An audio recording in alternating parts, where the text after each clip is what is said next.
"I'll do my other jobs first," Thomas said. "Then I'll pull the train for you." Edward watched Thomas puff away.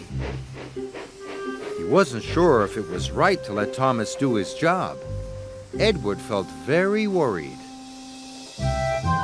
Thomas needed to do all his jobs as quickly as possible so that he had time to pull Edward's train. Hurry up, he told the troublesome trucks.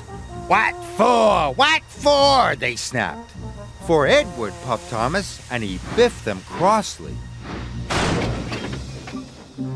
Edward waited sadly by his train. He hoped Thomas would come back soon. When Thomas finished all his jobs, he puffed back to collect Edward's train.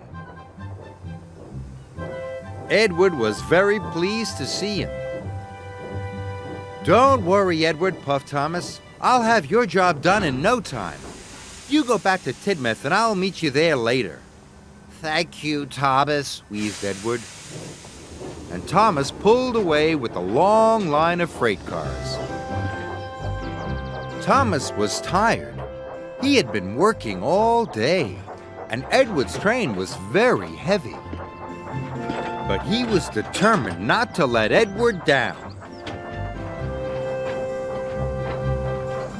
Sir Topham Hatt was talking to Gordon as Thomas puffed in. "Thomas, this train is late," he said crossly. "And why are you pulling it? Where is Edward?"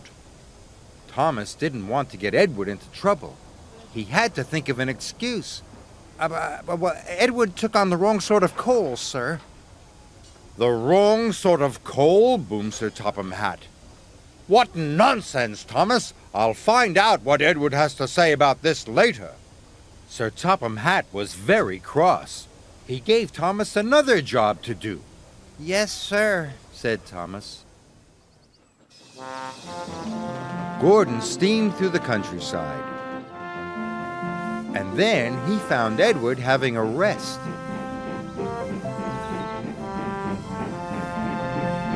"What's all this about the wrong sort of coal?" huffed Gordon. Edward looked puzzled. "The wrong sort of coal?" Gordon told Edward all about Thomas and Sir Topham Hatt. Edward felt very bad. He wanted to put things right. He decided he must go and see Sir Topham Hatt straight away. Edward hissed and wheezed his way to the station. His fire felt feeble. His wheels felt weak, but he battled on.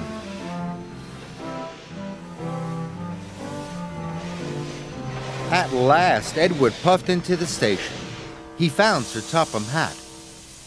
"It's all my fault, sir," he said sadly. "I asked Thomas not to tell you I couldn't work. I was afraid of going for scrap.